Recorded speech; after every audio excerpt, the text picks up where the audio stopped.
Olá, meus queridos, Jean aqui, saúdo a todos com a graça e a paz da parte de nosso Deus e Pai e de nosso Salvador e Senhor Jesus Cristo. Todos juntos na nossa terceira aula do curso de Apologética oferecido pelo Seminário Teológico Batista de Mato Grosso. A aula de hoje, ela tem como tema Apologética. Quais são os seus principais temas? Talvez você, meu querido discente, vai perguntar: Jean, mas a gente não vai ver todos os temas? Não tem como ver todos os temas, é muitos e muitos temas. Queridos, eu separei alguns, né, para que eu e você pudéssemos estudar, e eu gostaria que você considerasse sempre que a partir desses estudos, você também vai analisar, você vai estudar o seu contexto, a sua comunidade, e você vai perceber, né, quais são aqueles questionamentos que são levantados a respeito da fé, que abrange nas literaturas, e aí você pode respondê-las. Considero também muito importante, como nós falamos na aula passada, você às vezes tem que contextualizar, você vai ter que adaptar aquilo que você aprendeu da apologética. Aí, meu querido, você vai dizer assim: Jean, como assim adaptar? Como assim contextualizar? Eu quero dizer desta maneira. É que tudo aquilo que nós estamos aprendendo hoje, pelo menos um pouquinho do que nós vamos aprender hoje dos temas, você vai adequar, você vai entender como que você pode aplicar da melhor maneira possível tudo que você aprendeu desta aula de apologética e o que você está estudando, o que você vai estudar. É isso. É isso que eu quero dizer com adaptar, adequar, porque você conhece, você já está dominando, tá?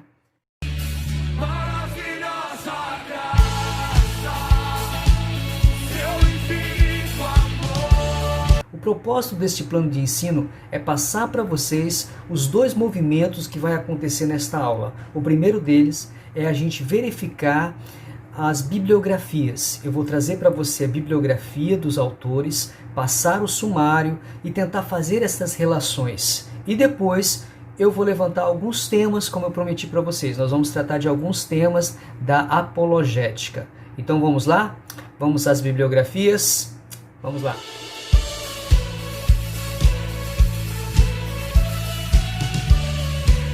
Então eu quero passar para vocês, vamos lá? Vamos passar a bibliografia aqui do professor William Lane Craig na sua primeira obra. Na sua primeira obra, ele dividiu o seu livro em 5 partes. Como vocês viram, fala sobre a questão da fé. Então é o tema da fé. O segundo, sobre o homem, sobre a antropologia, sobre a doutrina do homem. O terceiro, sobre Deus, a existência de Deus. O quarto, ele vai falar sobre a criação. E ele vai especificamente falar sobre o tema da história. Como que a gente fala da história, como que o cristianismo fala o que é história. E nesse mesmo capítulo, nesse mesmo tema, ele vai tratar a questão dos milagres, o tema dos milagres. E por fim, ele vai terminar falando sobre Jesus, sobre quem é Jesus, a autocompreensão que as pessoas têm de Jesus, e o que a palavra de Deus diz sobre o Senhor Jesus, e terminando com, ali nesse capítulo sobre Jesus, a ressurreição. Depois ele vai terminar com um artigo sobre apologética superior. Vamos à outra próxima bibliografia e nós vamos relacionando temas. Nesta obra do professor William Lane Craig, Apologética para Questões Difíceis da Vida, ele vai tratar de 8 temas.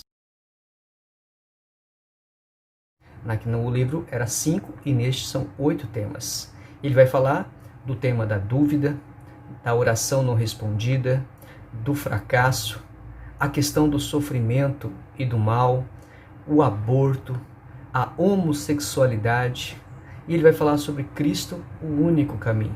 E nós podemos perceber também nessa bibliografia que ele também responde algumas questões da nossa comunhão e da nossa relação com Deus. Muitas vezes eu e você nos sentimos duvidosos, nós passamos por questões de dúvidas, às vezes nós temos que lidar com as orações que não são respondidas ou com o fracasso, né? Lidar em uma resposta às ovelhas do Senhor Jesus que está passando pelo sofrimento e pela dor. Então nós temos aqui este livro. Ou você pode ter a experiência de passar um aconselhamento e uma jovem querer abortar, então aqui também tem um tema, ou um jovem, seja quem for, passar também pela questão da homossexualidade, e ali Cristo, Senhor Jesus, né, com certeza, para a gente poder evangelizar, para a gente poder dar as melhores informações possíveis a respeito da pessoa de Jesus Cristo. Pois bem, essa é a nossa segunda bibliografia, e agora nós vamos passar para a terceira bibliografia dele.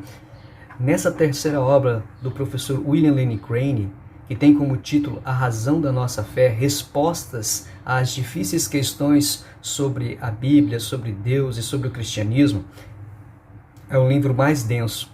É um livro que ele vai dividir em 6 partes. A primeira parte, ele vai falar sobre as questões sobre o conhecimento e a crença em relação àquilo que é real.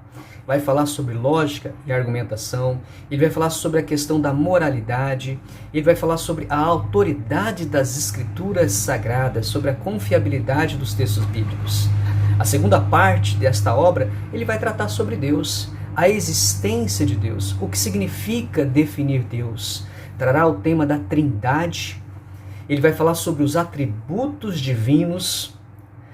Na terceira parte, ele vai tratar para a gente sobre a origem e o sentido do universo.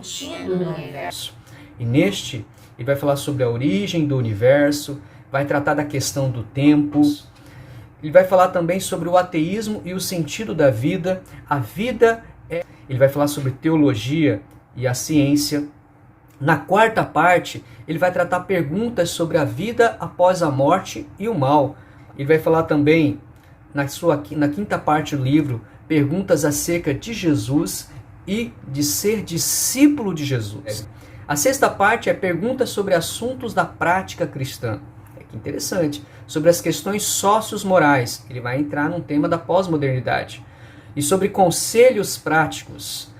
Sobre como manter o vigor físico. E sobre o preparo para o casamento. E vai concluir. Esse é o livro, são vários temas que ele vai abordando aqui. Eu quero convidar você agora para a gente ir para o próximo livro, que é o...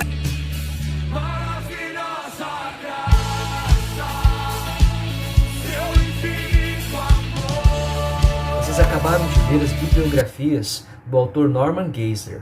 Eu quero apresentar para vocês as duas primeiras. A primeira é Não Tenho Fé Suficiente para Ser Ateu. É um título que já nos desperta atenção. Ou seja, Norman vai defender neste livro o tema da verdade. Ele traz para nós o tema da verdade. É possível conhecer alguma coisa? É possível nós termos o conhecimento da verdade? Em segundo momento, ele vai trazer para nós o tema da criação. Ele vai mostrar os argumentos da existência de Deus por meio da criação. Ele vai tratar depois do tema da moralidade. Ele traz aqui Madre Teresa versus Hitler, está aqui para vocês. E depois também vai falar do tema dos milagres, né? Ele vai trabalhar no tema do Senhor Jesus Cristo. Se realmente Jesus ressuscitou, sobre a divindade de Jesus, o que Jesus ensinou sobre a Bíblia. Então é um livro maravilhoso. Esses são os temas. Agora, a questão ética cristã. Ele tem um livro chamado Ética Cristã, Opções e Questões Contemporâneas. Vocês podem ver aí que ele vai dividir o seu livro em 2 partes. A primeira parte ele vai falar sobre as opções éticas. Olha o tema que ele traz. Todas as opções, todas as correntes a respeito das nossas ações, das nossas decisões, do campo ético. Segundo momento, ele vai falar das questões éticas em si.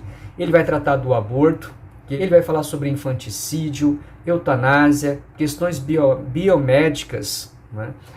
Ele vai tratar sobre a pena de morte, guerra, desobediência civil, sexo, homossexualidade, casamento e divórcio, ecologia. Ele vai falar sobre direito dos animais, né? E aí vai trazer um apêndice para nós. E nesse apêndice ele vai trazer outros temas: drogas, apostas, jogos de azar, pornografia, controle de natalidade. Então, essas são as obras que o Norman Geisler traz para nós, para que você possa considerar. Esses são os temas também que a apologética aborda. Agora eu vou apresentar para vocês os temas que o professor e escritor Alistair McGrath traz para nós em seu livro Apologética Pura e Simples. Ele vai falar sobre a origem do universo, a criação. 2. A sintonia fina. O universo foi projetado para a vida. 3. A ordem, a estrutura do mundo físico. 4. O tema da moralidade, um desejo de justiça.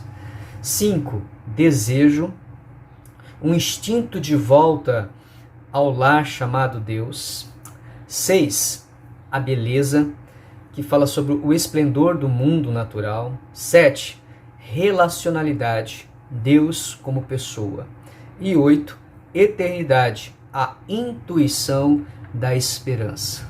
Aqui nós acabamos de apresentar para vocês vários e vários temas, e a próxima sessão do nosso vídeo nós vamos apresentar agora alguns temas que nós selecionamos para nosso vídeo, para nossa aula hoje, tá?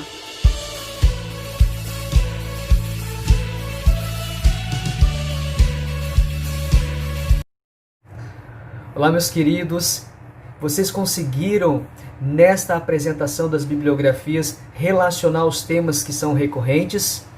Vocês conseguiram também se sentir atraído por alguns temas que falam assim, olha, eu não conheço nada deste tema, eu preciso trabalhar mais sobre essa questão de conhecimentos da ética, dos comportamentos, eu preciso me aprofundar mais sobre essas questões do aborto, eu preciso conhecer mais sobre esse tema. Eu espero que vocês se sintam motivados e encorajados a conhecer mais esses temas. Agora, nós vamos passar para a próxima sessão, onde eu digo assim, os principais temas, né? Mas você acabou de ver, acredito que você chegou à conclusão de que todos os temas são importantes, Jean. Todos os temas nós temos que versar, e eu concordo com você. Acredito também que, ao ver essas bibliografias, você também ficou interessado porque você está passando uma situação na sua comunidade e você vai empreender mais um esforço para compreender os temas ali da sua comunidade, para que a palavra de Deus, a resposta que vem da palavra de Deus, alcance aqueles corações a qual o Senhor colocou em sua vida. Agora nós vamos passar para alguns temas para que a gente possa compreender com maior profundidade a construção. Por exemplo, nós vamos ver aqui, quero já convidar você para a gente poder ver o argumento cosmológico, que é o argumento da existência de Deus.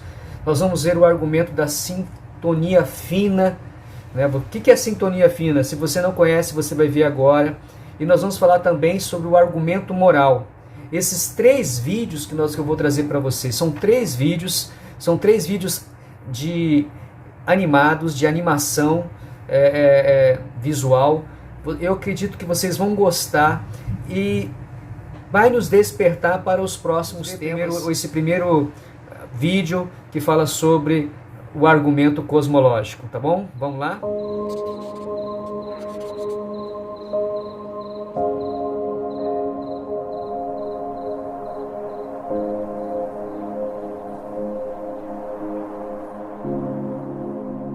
Será que Deus existe?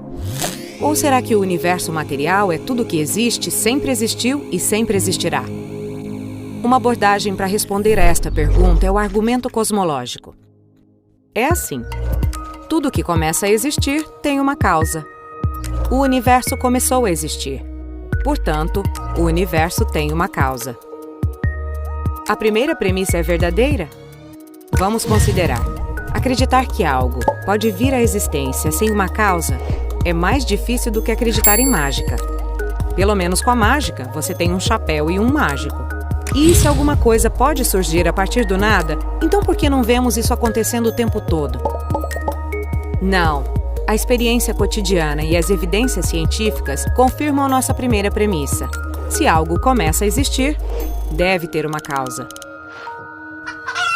Mas e a nossa segunda premissa? Será que o universo começou ou ele sempre existiu? Os ateus normalmente têm dito que o universo existe desde sempre. O universo simplesmente está lá, e isso é tudo. Primeiro vamos considerar a segunda lei da termodinâmica. Ela nos diz que o universo está lentamente ficando sem energia utilizável. E essa é a questão. Se o universo estivesse aqui desde sempre, já teria ficado sem energia usável. A segunda lei nos aponta para um universo que tem um começo definido. Isto também está confirmado por uma série de notáveis descobertas científicas. Em 1915, Albert Einstein apresentou sua teoria geral da relatividade. Isso nos permitiu, pela primeira vez, falar significativamente sobre a história passada do universo. Em seguida, Alexander Friedman e George Lemaitre, cada um trabalhando com as equações de Einstein, previram que o universo está se expandindo. Então, em 1929, Edwin Hubble mediu o desvio da luz vermelha de galáxias distantes. Esta evidência empírica confirmou não só que o universo está se expandindo, mas que surgiu a existência a partir de um único ponto no passado finito. Foi uma descoberta monumental, quase além da compreensão. No entanto, nem todo mundo gosta de um universo finito. Assim, não demorou muito tempo para que modelos alternativos surgissem. Mas, um a um, estes modelos falharam o teste do tempo. Mais recentemente, 3 cosmólogos proeminentes, Arvind Borde, Alan Guth, Alexander Vilenkin, provaram que qualquer universo que tenha em média se expandido ao longo de sua história não pode ser eterno no passado, mas deve ter um começo absoluto.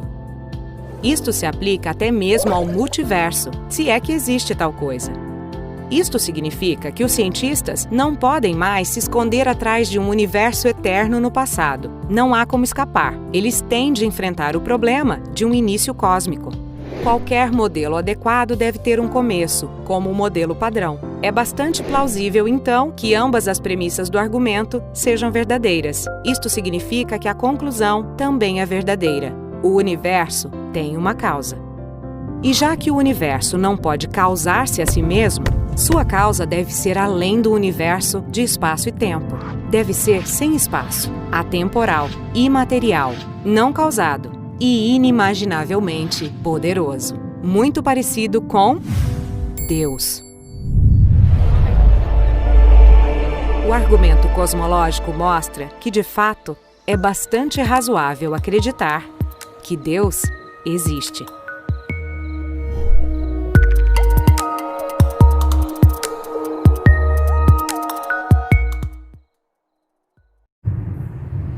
Ô, meus queridos, se você estiver escutando aí uns trovões, relâmpago, é que tá chovendo aqui em casa.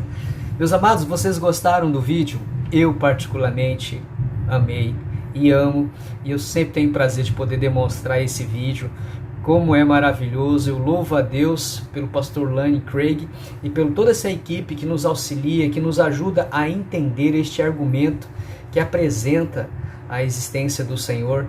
E nós louvamos a Deus, esse nosso Deus poderoso que criou os céus e a terra e nos criou.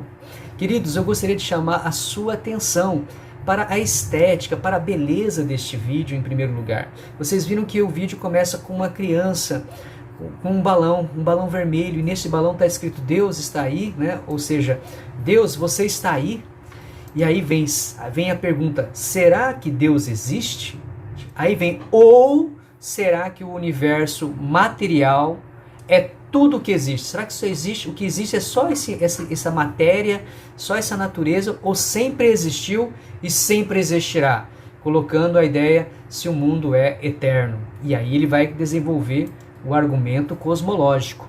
Nesse argumento cosmológico, ou seja, todo o argumento, toda a fala, toda a oração, né, ela precisa ter uma premissa e uma conclusão. E aqui nós temos 2 premissas, chamada premissa maior. Tudo que começa a existir tem uma causa. O universo começou a existir, premissa menor. Portanto, a conclusão, o universo tem uma causa. Eu sei que nós precisamos estudar um pouco sobre isso. Precisamos desenvolver um pouco sobre isso. Eu também tenho dificuldade, por isso nós precisamos dar lógica aos argumentos, né, à ciência do raciocínio. Pois bem, mas vamos mostrando aqui para vocês. Aí o vídeo vai mostrar, mas vamos ver se essas premissas estão certas. Então ela começa pela premissa maior. Tudo que começa a existir tem uma causa. E ela vai desenvolver. Será que pode existir alguma coisa sem uma causa? Se isso acontecer, isso é mágica. Isso é mágica. Por isso ela vai dizer, olha, a experiência cotidiana vai nos mostrar que as evidências científicas vão confirmar se essa premissa é verdadeira. Ou seja, depois ela vai verificar se o universo realmente começou a existir. ela vai colocar os argumentos de história, filósofos, cientistas, olha, o mundo é eterno. Mas ela vai colocar, o vídeo vai colocar o princípio da termodinâmica. Esse segundo princípio dizendo que o universo, a energia do universo está se esgotando. E pela segunda lei da termodinâmica, nós podemos confirmar que o universo tem um início. E isso é comprovado por várias evidências, por várias descobertas científicas. Ou seja, mostrando que o universo ele tem um começo absoluto. Mas mesmo assim, os cientistas não aceitam isso, eles criam uma série de teorias, mas já outros estudiosos já confirmam que o universo teve um início, mostrando para nós que realmente então as duas premissas chegam a uma validade verdadeira, válida, que o universo tem uma causa. Se o universo tem uma causa, quem é que deu início a essa causa? Esse ser que deu início, ele tem que ser uma pessoa, né? Ela não pode ter sem espaço, é atemporal, ou seja, é eterno, é imaterial, né? É espírito, e ela não é causada, ela é poderosa. E ele chega à conclusão de que é Deus. Estamos aqui nesse momento, agora nós vamos para outro vídeo. Eu quero apresentar para vocês o Sintonia Fina. Vamos lá? Eu espero vocês aqui para a gente poder ver.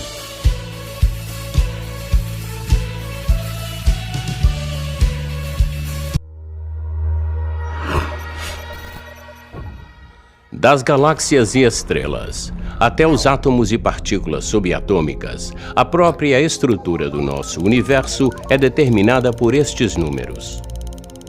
Estas são as constantes e quantidades fundamentais do universo. Os cientistas chegaram à chocante conclusão que cada um desses números foi cuidadosamente marcado em um valor surpreendentemente preciso, um valor que se enquadra em uma faixa muito estreita que permite a vida. Se qualquer um destes números fosse alterado em até mesmo um fio de cabelo, nenhuma vida física interativa de qualquer tipo poderia existir em qualquer lugar. Não haveria estrelas, vida, planetas e nenhuma química. Considere a gravidade, por exemplo. A força da gravidade é determinada pela constante gravitacional. Se esta constante variasse apenas uma em 10 elevado a 60 partes, nenhum de nós existiria. Para entender quão extremamente estreita é esta faixa que permite a vida, imagine um mostrador dividido em 10 elevado a 60 incrementos. Para entender quantos pontos minúsculos no mostrador isto representa, compare com o número de células no seu corpo, ou com o número de segundos que se passaram desde que o tempo começou. Se a constante gravitacional estivesse fora de sintonia por apenas um destes infinitamente pequenos incrementos, o universo teria expandido e se destruído tão rapidamente que nenhuma estrela poderia ter se formado e a vida não poderia existir. Ou teria entrado em colapso sobre si mesmo com o mesmo resultado, sem estrelas, sem planetas, sem vida. Ou considere a taxa de expansão do universo. Isto é governado pela constante cosmológica. Uma alteração no seu valor por meramente uma parte em 10 elevado a 120 partes faria com que o universo se expandisse muito rapidamente ou muito lentamente. Em ambos os casos, o universo novamente não permitiria a vida. Ou outro exemplo de sintonia fina. Se a massa e a energia do universo primitivo não fossem distribuídas uniformemente para uma precisão incompreensível de uma parte em 10 elevado a 10ª potência elevado a 123, o universo seria hostil à vida de qualquer espécie. O fato é que o nosso universo permite a vida física interativa somente porque estes e muitos outros números foram independente e requintadamente equilibrados sobre um fio de navalha. Onde quer que os físicos olhem, eles veem exemplos de sintonia fina. O fato notável é que os valores desses números parecem ter sido muito finamente ajustados para tornar possível o desenvolvimento da vida.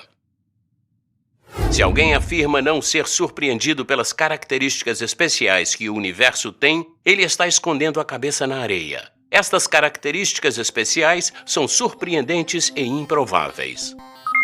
Qual é a melhor explicação para esse fenômeno surpreendente? Existem 3 opções possíveis. A sintonia fina do universo se deve ou à necessidade física, ou acaso, ou design? Qual dessas opções é a mais plausível?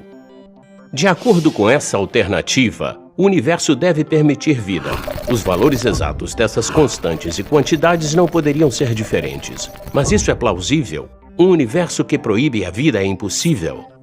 Longe disso. Não é apenas possível, é muito mais provável do que um universo que permite a vida. As constantes e quantidades não são determinadas pelas leis da natureza. Não há nenhuma razão ou evidência para sugerir que a sintonia fina é necessário. Que tal o acaso? Será que fomos muito sortudos? Não. As probabilidades envolvidas são tão ridiculamente remotas que colocam a sintonia fina bem além do alcance do acaso.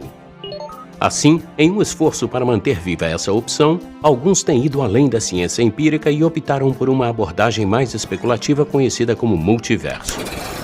Eles imaginaram um gerador de universos que cria um número tão grande deles que existem chances de, eventualmente, surgirem alguns que permitem vida.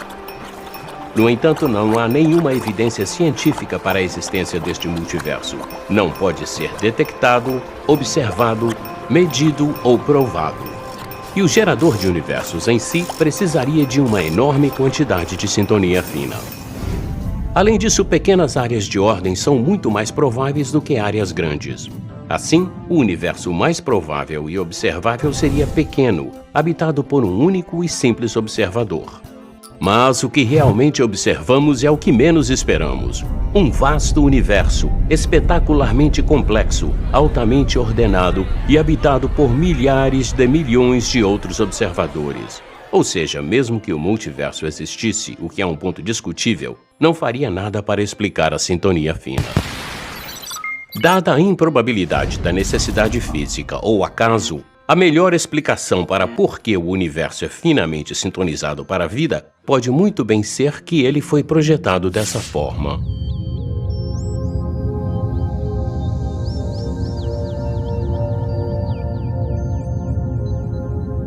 Uma interpretação de senso comum dos fatos sugere que um superintelecto mexeu com a física e que não existem forças cegas dignas de se comentar a respeito na natureza.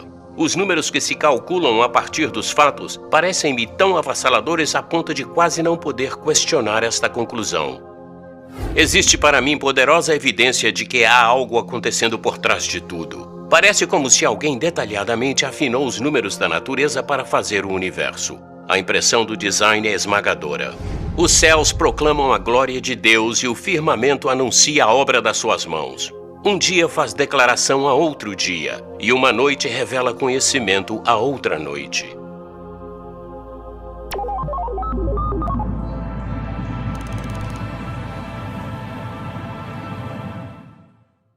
Nós acabamos de ver a sintonia fina. E eu acredito que você deve ter agora o Espírito Santo ministrado no seu coração e você está dizendo, ou você já disse, glória a Deus, por tamanha sabedoria, por grande sabedoria. Quem pode contar a sabedoria do Senhor? É muito mais do que as areias do mar. Pois bem, queridos, a sintonia fina mostra para nós, em primeiro lugar, que Deus, em sua sabedoria, Ele deixou que os homens encontrassem o que eles chamam de constantes, as constantes e quantidades, ou constantes que são a estrutura do universo, que são determinadas por elas. Toda a estrutura do universo é determinada por suas constantes e quantidades fundamentais. Ou seja, essa imagem que você está vendo, que são esses cálculos todos assim, que aparentemente é doido para nós, e de fato é, porque eu particularmente não conheço, eu sou leigo nesse assunto, mas acredito um físico, um químico, um matemático, deve ter algum estudante que é chegado nessas disciplinas, conheça melhor e que aproprie até melhor também esse conceito da argumentação da sintonia fina. Nós aprendemos que são através dessas constantes e quantidades que permite mostrar para nós, nesse exemplo do rádio, que todo o universo está sintonizado, está em perfeita harmonia, está sintonizado para que possa haver vida, para que possa haver condições para a vida. E eu estou mostrando para vocês, tem que estar totalmente sintonizado, de uma maneira que, para que haja vida, é necessário esta faixa, é necessário que todas as engrenagens estejam certas, nessa comparação da rádio, esteja sintonizado, né? E aí ele fala pra gente, se qualquer um desses números constantes aí, esses cálculos todos que são colocados para nós, se mudar apenas um fio de cabelo que seja, não haveria vida. Ou seja, nenhuma vida física interativa de qualquer tipo poderia existir em qualquer lugar. E ele diz, se não tivesse essas constantes, não haveria estrelas, não haveria planeta, não existiria elementos químicos. E ele vai trazer para nós 3 exemplos de constantes. O exemplo da gravidade, da taxa de expansão, da massa e energia.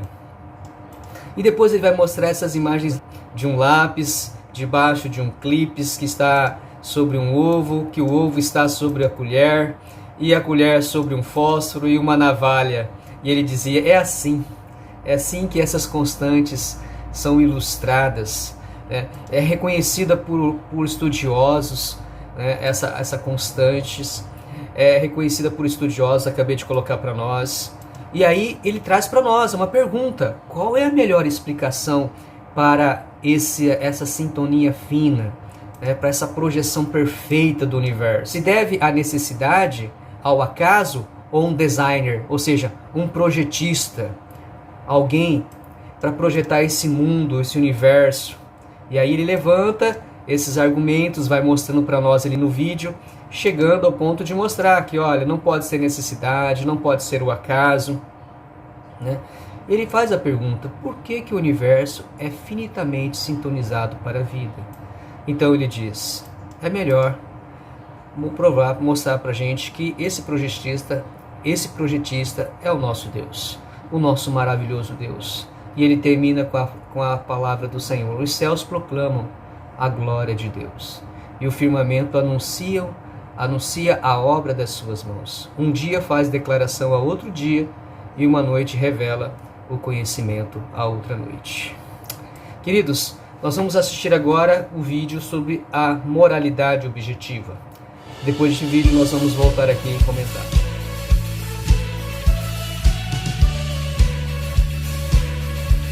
Você pode ser bom sem Deus? Vamos descobrir. Incrível! Aí está. Prova inegável de que você pode ser bom sem acreditar em Deus. Mas espere, a pergunta não é: você pode ser bom sem acreditar em Deus? A pergunta é: você pode ser bom sem Deus? Aqui está o problema. Se Deus não existe, qual fundamento permanece para que bem ou mal, certo ou errado sejam objetivos? Se Deus não existe, os valores morais objetivos não existem. E aqui está o porquê. Sem um ponto de referência objetivo, não temos como dizer que algo está realmente para cima ou para baixo.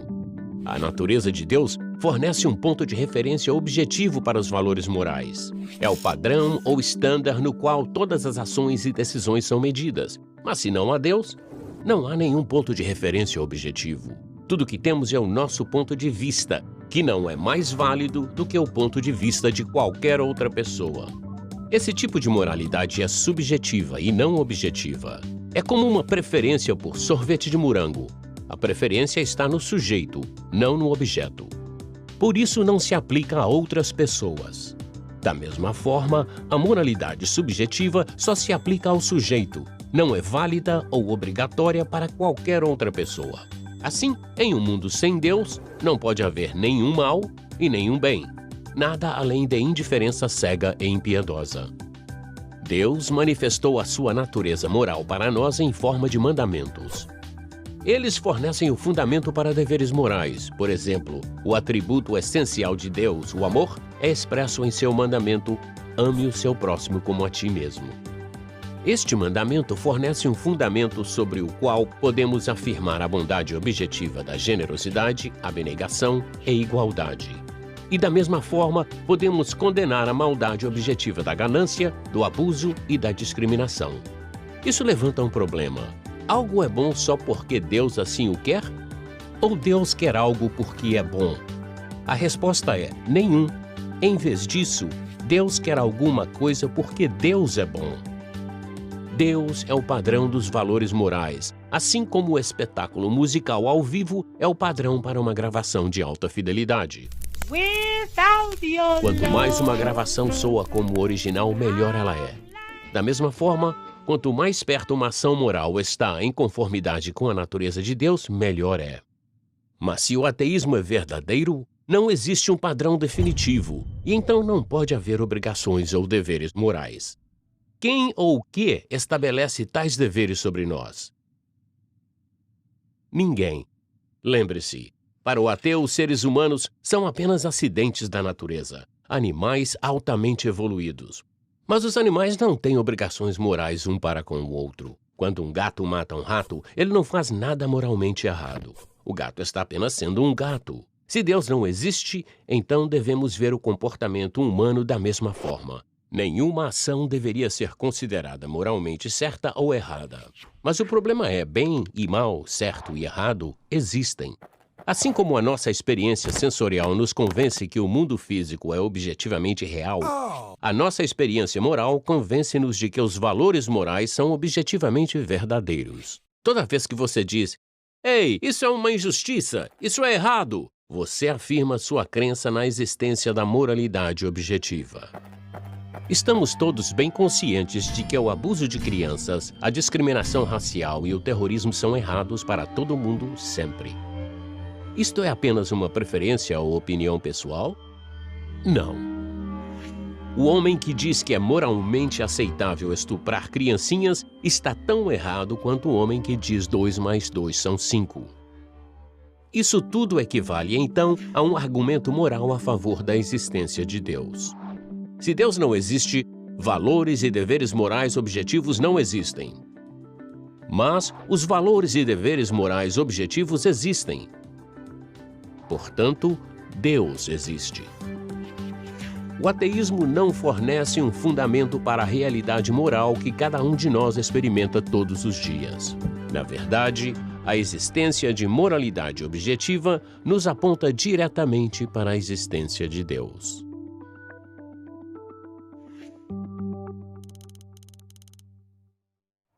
Nós podemos ser pessoas boas sem Deus? O vídeo vai tratar do argumento moral para a existência de Deus. Está descrito assim: se Deus não existe, valores e deveres morais objetivos não existem. A segunda premissa vai dizer: valores e deveres morais objetivos existem. Portanto, Deus, e vai mostrar um ateu tirando o gatinho ali de cima da árvore. E aí o ateu todo feliz vai dizer: você pode ser bom sem acreditar em Deus. Mas a pergunta que inicia o vídeo é retomado: você pode ser bom sem acreditar em Deus? Você pode ser bom sem Deus? Você pode ser bom sem Deus? Foi esta pergunta que um entrevistador fez para o ateísta, neo-ateísta, que é um dos maiores expositores, Richard Dawkins. Ele pergunta para Richard Dawkins se a moral depende de uma norma ou de um fundamento transcendente, por exemplo, Deus. No debate, muitos ateus taxam de ridícula essa pergunta.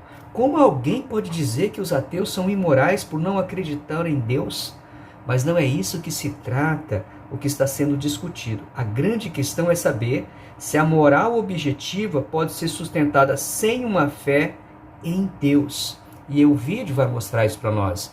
Porque se Deus não existe, conforme está aqui o desenho do vídeo, a imagem, qual fundamento permanece para que bem ou mal, certo ou errado sejam objetivos? Por quê? Porque se Deus não existe, valores morais objetivos não existem.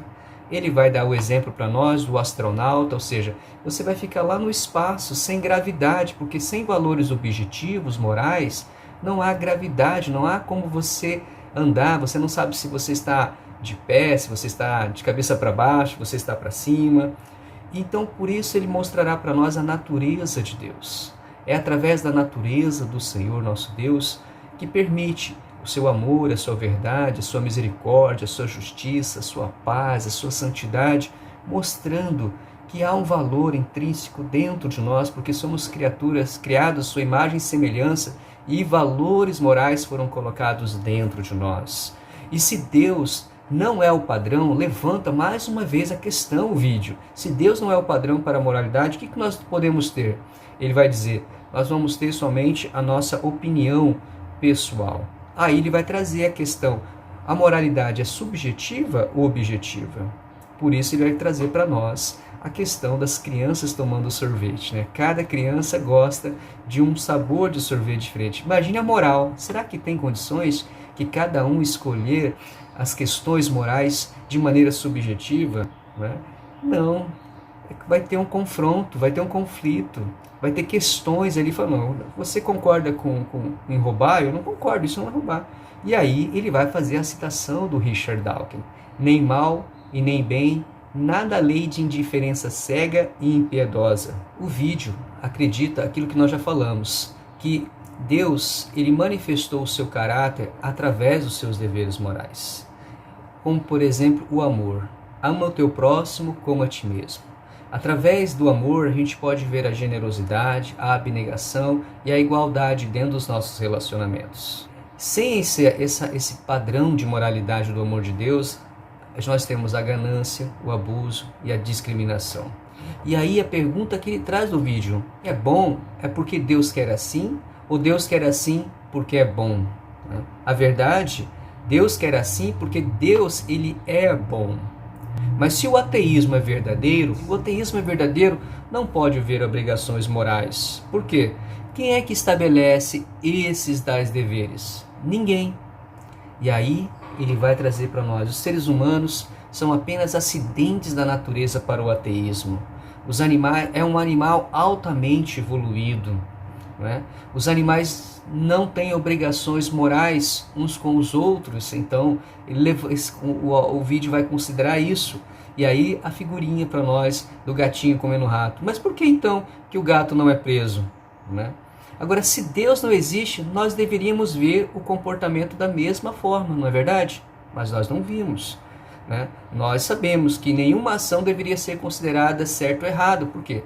Porque os valores morais não podem ser objetivos. Esse é o problema. É o problema. Porque o bem e mal, certo e errado existem. E ele coloca para nós uma experiência, a experiência deste homem que, assim como a experiência sensorial do mundo físico, há também a experiência moral. Ou seja, os valores morais são objetivos sim, porque ele coloca a imagem do senhor que foi roubado, levaram o celular dele, e aí ele diz ali, né? Quando nós afirmamos isso é injusto, isso não é certo, nós estamos afirmando uma crença na moralidade objetiva. Todos nós condenamos a pedofilia, o homicídio, nós não toleramos isso. Né? Isso é apenas uma preferência pessoal? Nós acreditamos que não. O ateísmo ele não vai fornecer um fundamento para a realidade moral, que cada um de nós experimenta todos os dias. A existência de uma moralidade objetiva nos aponta para a existência de Deus. Vamos repetir o argumento moral para a existência de Deus. Se Deus não existe, valores e deveres morais objetivos não existem. Valores e deveres morais objetivos existem. Portanto, Deus existe. Meus amados, nós encerramos aqui este vídeo. Eu quero deixar para vocês como tarefa de casa. Tarefa de casa. Nós temos uma tarefa de casa para vocês assistirem um pouco desse vídeo do Iago Martins que vai ser apresentado agora. Qual que é a tarefa? É você assistir um pouco desse vídeo para você ver como é que trabalhamos assim os temas aqui agora no nosso solo brasileiro. Nosso solo brasileiro não tem dificuldade com a existência de Deus, porque nós somos um país muito espiritualista, assim diz, né? O que acredita na espiritualidade. Mas o Iago Martins trouxe para nós uma reportagem, um debate muito interessante que está agora acontecendo novamente. Então eu quero que vocês prestem atenção, assistem e ali vocês tiram uma forma de você ver como é que ele faz a apologética através do YouTuber, através dessa ferramenta. Então vamos lá, deixa eu passar para vocês. Eu me despeço por aqui, fiquem todos na graça e na paz de Jesus. Deus abençoe. Seja muito bem-vindo ao 2 Dedos de Teologia, eu sou Iago Martins, esse é o meu escritório e hoje é um vídeo extra porque vocês pediram muito que eu reagisse ao Spook House, que é um médium, eu não sei a palavra certa pra usar, mas é um cara que tá muito famoso agora na internet. Os vídeos dele no Flow, por exemplo, tem mais de 3 milhões de visualizações e ele tá indo na casa de um monte de gente famosa pra atirar espírito e esse negócio todo aí que é muito comum no Brasil. O Brasil é um país extremamente espiritualista, que acredita em muitas coisas e ele agora tá virando o que eu diria, o médium dos famosos. Eu não sei que nome eu usaria, mas ele é. E eu fui assistindo, ouvindo, que eram 4 horas e 13 de bate-papo lá no Flow Podcast. Então eu fui ouvindo e fui gravando alguns comentários bem rápido, com o que eu sabia de cor, do Caba falando aqui. E esse é o vídeo que você vai assistir agora. Por isso vai ter umas bagunças aqui, e a bagunça vem quando muda, sai pra um lado, vai pro outro, vai pro livro pra um lado, vai livro pro outro, porque eu tava arrumando tudo enquanto ouvia o Caba falar. Ouvi as 4 horas, 13 minutos e 14 segundos de entrevista no Flow Podcast e eu acho que comentei tudo aquilo que ele falou sobre Bíblia e religião. Eu não estou entrando no mérito de se aquilo que ele descreve é real ou não, se ele é um charlatão ou não, se é mentira ou não, se ele faz leitura fria ou não, ou se é tudo hipnose ou não. Eu tenho minhas opiniões a respeito e pretendo dar uma resposta cristã ao fenômeno de ver espíritos em algum momento aqui do canal. Se você deseja uma análise um pouco mais fria daquilo que ele faz, eu vou indicar 2 vídeos aqui na descrição de 2 profissionais da hipnose falando acerca dos vídeos onde ele vai mostrar alguns fenômenos e coisas assim. Você vai ver esses vídeos que lá você vai ter a opinião de outras pessoas a esse respeito. Eu não vou falar isso agora porque eu sei que o rapaz é meio Zé Processinho, ele costuma processar as pessoas que falam mal dele, né? Pelo menos foi o que chegou a mim através de pessoas que gravaram um vídeo sobre ele. Então, como eu não vou levar esse processo de graça, eu vou esperar para levar esse processo se for necessário, com um vídeo um pouco maior e mais bem trabalhado. Porque eu sou para ser processado, a gente é processado direito. Mas o meu jurídico é muito bom, tem um time jurídico muito bom, então não tenho medo de nada não. Mas a ideia aqui é lidar apenas com aquilo que ele falou sobre Bíblia. E é isso que você vai assistir agora no vídeo de hoje extra aqui no canal, reagindo ao Spook House e tudo que ele fala sobre Bíblia do Flow Podcast. Ele diz que na Bíblia, não é, a ideia de não falar com os mortos, não é, de que os mortos não devem ser incomodados, na verdade não deveria ser interpretado literalmente. Ele diz bem no comecinho do podcast que a Bíblia na verdade é um livro de metáforas, as pessoas não entendem as metáforas e tal. Eu tava esperando ele falar que metáforas são essas, né?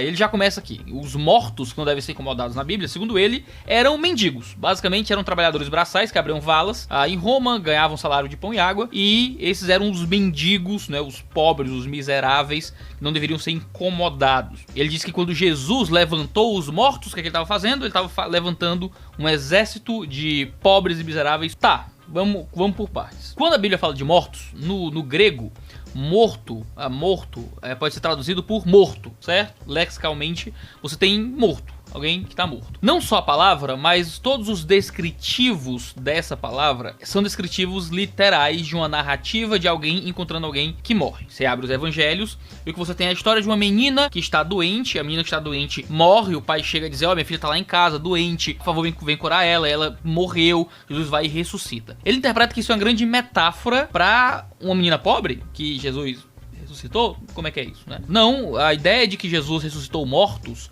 é que Jesus, olha só que incrível, ressuscitou mortos. A crença que é transmitida através do Novo Testamento é a crença de um Jesus que constantemente fala de seus poderes sobrenaturais como uma forma de validar a sua divindade. Quando a gente vê em João 11, quando Lázaro morre, não é? E ele é cheio de...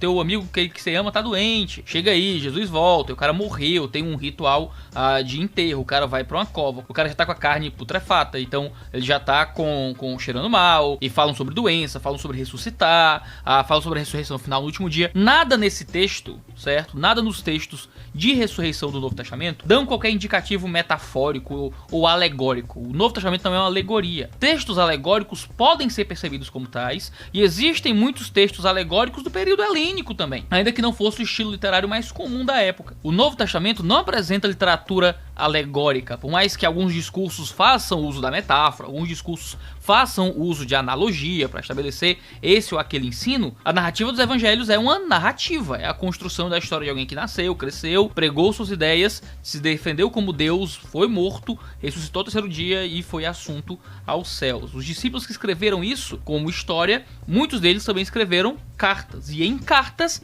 também, se comunicando com as igrejas, não interpretaram essas histórias como metáforas, muito menos como analogias, mas interpretaram como realidade, como fato. Argumentar que o Novo Testamento está fazendo uma grande analogia política, de que Jesus pegou pobres e os levou contra Roma, também é bobagem. Porque o Novo Testamento fala constantemente de Jesus fugindo da pauta política, não tentando se colocar como um líder político, como tentaram colocá-lo. Ele se ausenta e vai orar ao Pai, porque o ministério dele era espiritual de um reino que não é deste mundo. Ler o Novo Testamento por categorias de analogia política é ser um mau leitor.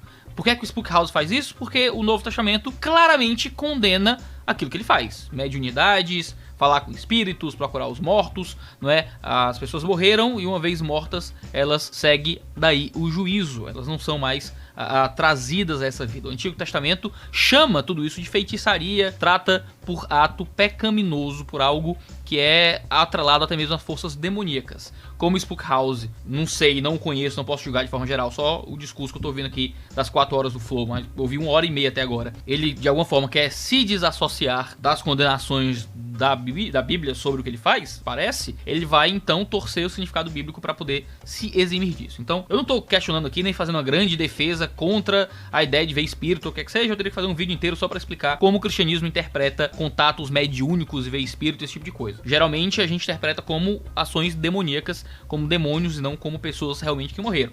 Mas aí já é outro assunto. A interpretação que o Spook House tá fazendo... Eu não sei se Spook House é o nome do cara, né? É o nome do canal dele, né? Mas vou chamá-lo de Spook House. O pessoal chama ele de Tio Spook, eu acho, se eu não me engano. A interpretação que ele tá fazendo do Novo Testamento, da Bíblia, é uma interpretação que absolutamente não faz sentido dentro de nenhuma escola de leitura, nem nas escolas alexandrinas mais alegóricas possíveis, lia-se o Novo Testamento dessa forma. Ele ainda vai dizer que quando a Escritura condena esse tipo de mediunidade, esse tipo de contato com os espíritos, a Bíblia não pode estar prevendo o espiritismo, porque o espiritismo só vai surgir 1500 anos depois, o que é falso.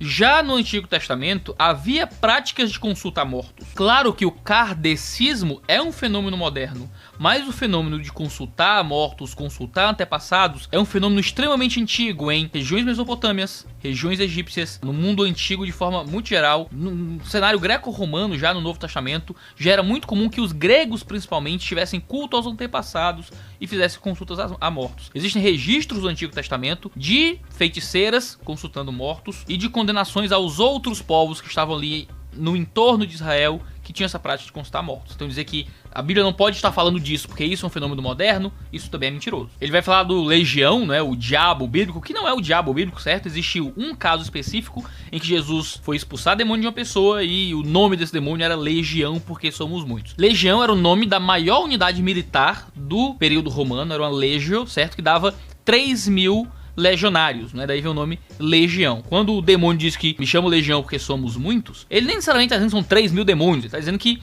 não sou um demônio só, né? Nós somos uma comunidade, um grande grupo de forças demoníacas que toma conta desse homem, do corpo desse homem, que se aposta do corpo dessa pessoa. Ele vai interpretar que era o quê? Era um grupo de soldados que estavam numa taberna, bebendo, ou o que é que seja, e Jesus os manda aos porcos. Ele vai dizer que esses homens eram demônios, né, aos olhos do povo, porque eles faziam mal ao povo, escravizavam o povo, mas eles eram seres humanos normais. E de novo, o texto não diz isso. O ato do exorcismo era comum no judaísmo antigo, continuou no período entre os testamentos, na literatura do Segundo Templo a gente tem registro disso. Haviam comunidades essênias, haviam comunidades as mais variadas de judeus que praticavam exorcismos, e Jesus eleva isso à máxima potência dentro do seu ministério no Novo Testamento, mostrando que ele tinha total poder e autoridade sobre forças demoníacas. Há um indivíduo que não está na taberna, ele está num cemitério, já andava ali arrastando correntes, pelado há muito tempo. As pessoas conheciam aquele homem e as forças demoníacas de dentro daquele homem se chamam legião, para dizer que eles eram uma coletividade, um grande número de demônios, porque uma legião serve ali de sim, uma analogia, uma ilustração para aquilo que estava existindo fisicamente naquele homem. De novo, isso é, sabe, ler um texto e interpretá-lo de forma completamente arbitrária. Eu escolho que essa narrativa, na verdade, é só uma alegoria, porque a mensagem dessa narrativa não faz bem pra minha compreensão de mundo. Ele chega a dizer que, quando a gente lê a Bíblia, a gente faz teologia, a gente vê essas coisas e tal. Eu fiz teologia, eu vejo essas coisas, eu leio teóricos que tentam propor esse tipo de leitura, mas eles morreram, certo? Esses teóricos morreram ali no século XIX, no século XVIII. Existe pouco de gente que argumenta na leitura do Novo Testamento Testamento nesse sentido, certo? Esses caras são pouquíssimos. Os grandes eruditos ateus, grandes eruditos liberais, grandes eruditos conservadores, grandes eruditos de qualquer área do cristianismo entende que o texto do Novo Testamento não pode ser interpretado de forma tão alegórica assim, como se fosse tudo uma grande metáfora, uma grande fábula de Esopo, porque o texto ele foi escrito dentro de toda a estrutura de epístola como histórias que, vamos lá, dar esse benefício aqui, que para aqueles que estavam escrevendo eram reais. Você pode não concordar com a Bíblia, você pode não acreditar naqueles que escreveram, você pode dizer que esse testemunho é falso, mas você não pode dizer que esse testemunho na verdade era apenas uma alegoria, uma analogia para outra realidade, para outra coisa política ou o que quer que seja. Porque não é o que está escrito no texto. Ele chega a dizer, isso é... Claro que na entrevista começa a ver se dá umas ratas, assim, você confunde, tudo bem, né? Mas ele diz que Satanás significa aquele que te acompanha ou aquele que te persegue. Na verdade, no hebraico, Ha-Satana, né, o acusador, que é o modo como Satanás é descrito no livro de Jó, não é como o diabo, né, é descrito no livro de Jó, aquele que vai para acusar, não significa aquele que te acompanha, certo? É o que te acusa, é o acusador.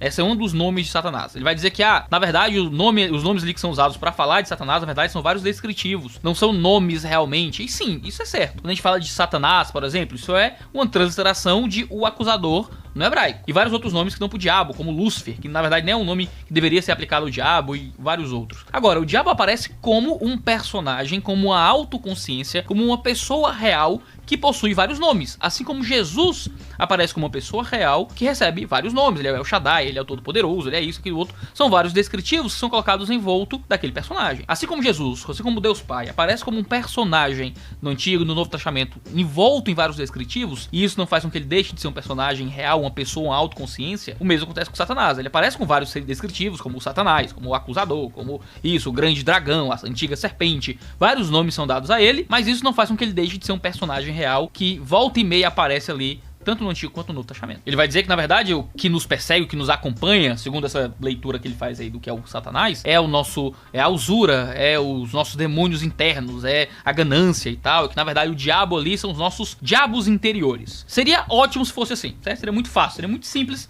Não é o fato, não é o que acontece, não é o que a gente lê no Novo Testamento. Quando a Escritura fala no Novo Testamento, ou até mesmo no Antigo, mas de uma forma com a linguagem um pouco diferente, sobre os nossos impulsos interiores de pecados, como uma libido errada, uma ganância por dinheiro ou o que é que seja, a linguagem que é apresentada no Novo Testamento é a linguagem de carne, é aquilo que é da nossa carne, é o fruto da carne, por exemplo, a batalha da carne contra o espírito. Agora, quando a linguagem é de opressão maligna, aí sim que entra a linguagem dos demônios. O Spook House aí junta essas duas coisas num fenômeno só, para dizer que na verdade os demônios na Bíblia são demônios interiores ou algo assim. Novamente, ele declara isso, mas ele não tem como provar isso através de linguística, através de exegese, através de um bom fenômeno hermenêutico aplicado ao Novo Testamento. Você pode ler o Novo Testamento e discordar dele. O que você não pode é tentar fazer o Novo Testamento concordar com você através de leituras e interpretações que não estão, né, que não provém, que não fazem sentido com o texto. Atrelar a ideia do diabo à Idade Média ou ao esforço da igreja em tentar convencer os fiéis é não ler nem Antigo nem Novo Testamento,